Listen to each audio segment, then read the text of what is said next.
Hey, now it's the Rob from 106.1 KISS FM alongside my broadcast colleague. What's going on? Eric Cornish with WKDQ. We're here live at the ESPN Evansville studios. Thank you for watching us, whether it be on their website or on WKDQ or KISS FM. We certainly appreciate it. We do, yes. And we've got an interesting topic today. This is one that I care about very passionately because I'm a very happy customer when it comes to the WWE Network. And I'm always surprised to hear that it's doing worse than I would think it would be doing. Well, third quarter numbers just came out for WWE, and again, one of those hot topics is the network. If you wonder, if you're a network subscriber, if you just watch Raw on a regular basis, and you wonder why they are hammering that into your head, the $9.99, it's because the network's not doing as well as they had hoped. And when you get right down to the corporate America, which trust me, neither one of us really understand that much. It's true. But if you look at the numbers, you can see why they're unhappy, because they'd hope to be at 1 million subscribers to the network by now. Here are the numbers I have.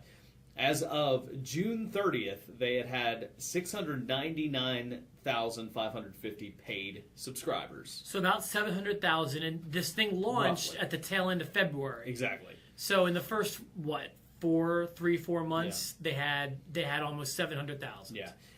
Then at let's see, September the 30th, they're reporting 731,000 paid subscribers.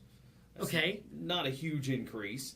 And then I also see numbers, for example, 971,000 unique subscribers. So I'm not sure. That means to me that over 200,000 have unsubscribed, if that's how I read this. Yeah, well, you're probably right. And I will say this, I'm flabbergasted at these numbers. I thought 1 million would have been a no-brainer. Me too. You know, I mean, when you think about how many people go to see a WWE live event in the course of a year, think about how many unique people they reach from beginning of the year to year's end. Right. You know, when you go see a show at a stadium, boy, there's very few people in that building. They're fans that have the network. Yeah. When you think about it. And if you consider that in this third quarter they also launched internationally and only got about 28,000. Well, but they're not in the UK yet, and I think UK is going to be a big boost for them as well. But they've had issues with that. They told the UK that they'd be there sooner than they were, but now apparently in November they're going to be there. So here's our question today. In a world where the two of us especially think it's a no-brainer to be subscribed to the network. Absolutely. What can the network do to make these numbers go up other than pounding it into our brain? I mean, right now, here's their goal in November. What they're going to do is give the network out for free to anyone who signs up for the month of November. For the entire month, which means you can watch the pay-per-view for free. Survivor Series. That's unheard of. That's unheard. You get to watch Survivor Series absolutely free without having, some kind of weird wiring in your house, without going to find an illegal feed somewhere online. You are being given Survivor Series. Forget everything else. Survivor Series is yours for free. And then when you throw in everything else, you're getting literally every pay-per-view ever for free. Ever. And almost every broadcast they've ever done. It's to me, it makes my head hurt. Yeah, so we're not trying to advertise for it. We are just two very satisfied customers trying to figure out what can WWE do to increase this number. Now, here's something interesting. Go ahead. My only thing is, they've done this once before, and I don't know if a free month is going to long-term boost subscribers. Yeah. Thoughts? I agree. I think people might watch it for that month and then they're done. But I don't know.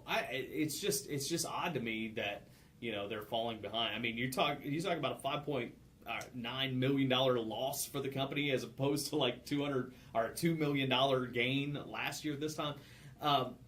That's the risk that Vince is not afraid to take. But here's something that I never really thought of, but we just tested this theory a few minutes ago. I actually talked to a former WWE superstar in his own right, and you've seen him around here. He lives in this area, Tracy Smothers.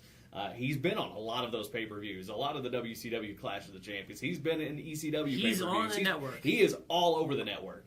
You want to talk about a guy who's done all that? He actually brought up a really good point, and he said, here's the problem with that.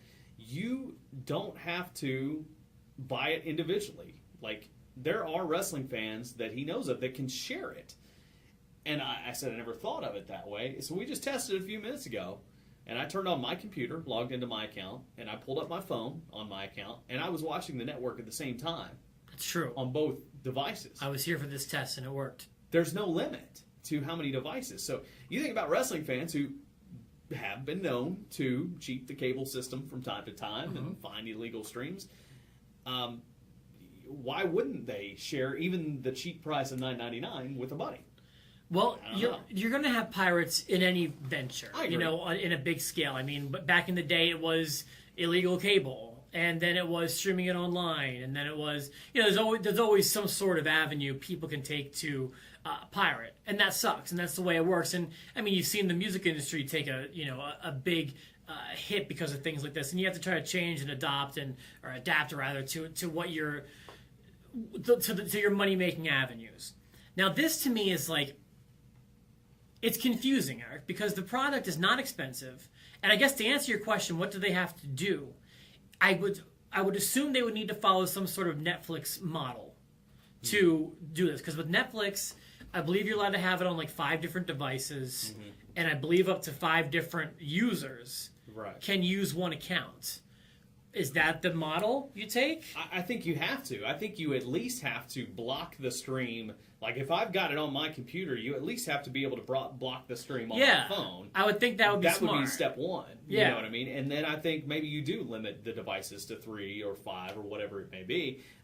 Because, and sorry for any of you guys who are cheating the system, but let's face it, $9.99 is not that expensive. It's not for what you're getting, especially. It's a bill I look forward to paying every month. Yeah. When it comes to stuff like this, is there anything on a content level that you would like to see different? I don't think there is, because to be honest with you, I mean, content-wise, I've got everything that I can handle at this point, because, even with the new shows that they put out there, by the time I catch up, like the countdown shows, which, are kind of on hiatus right now, but they're putting out there those Monday Night War, which are great, but sometimes I get 2 or 3 episodes behind and catch up and watch them. Now they've got the Rivalry series that's coming out, and I still haven't watched the first episode of that. But once I catch up with all that, I still have every pay-per-view ever. I agree. So it's really, the lack of content is not an issue.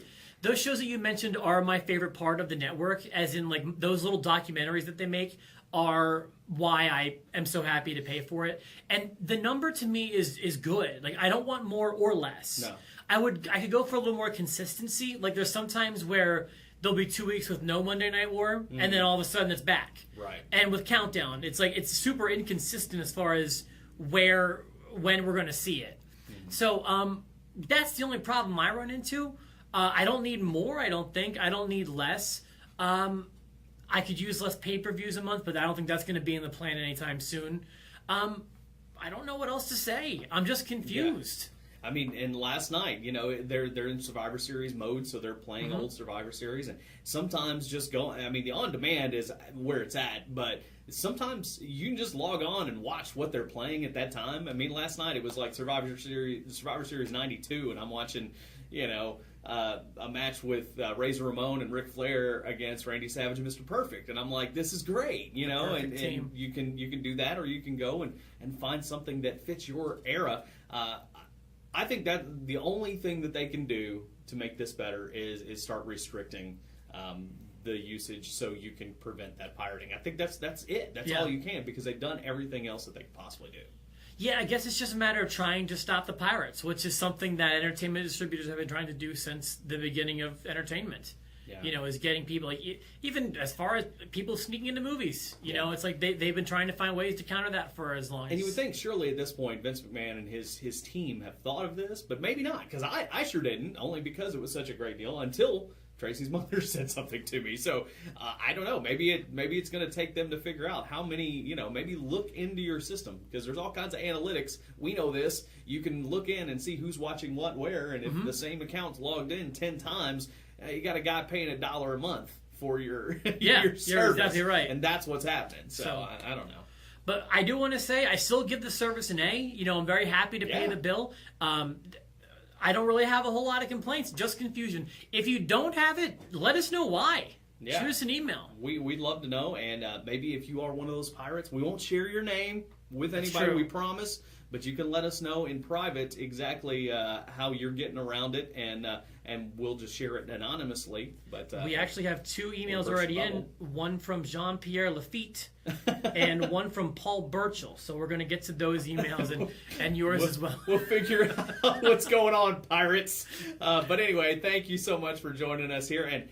And I promise you, the WWE Network is not sponsoring our show. But hey, guys, if you do want to sponsor, just contact us for a video. We'll get you hooked up.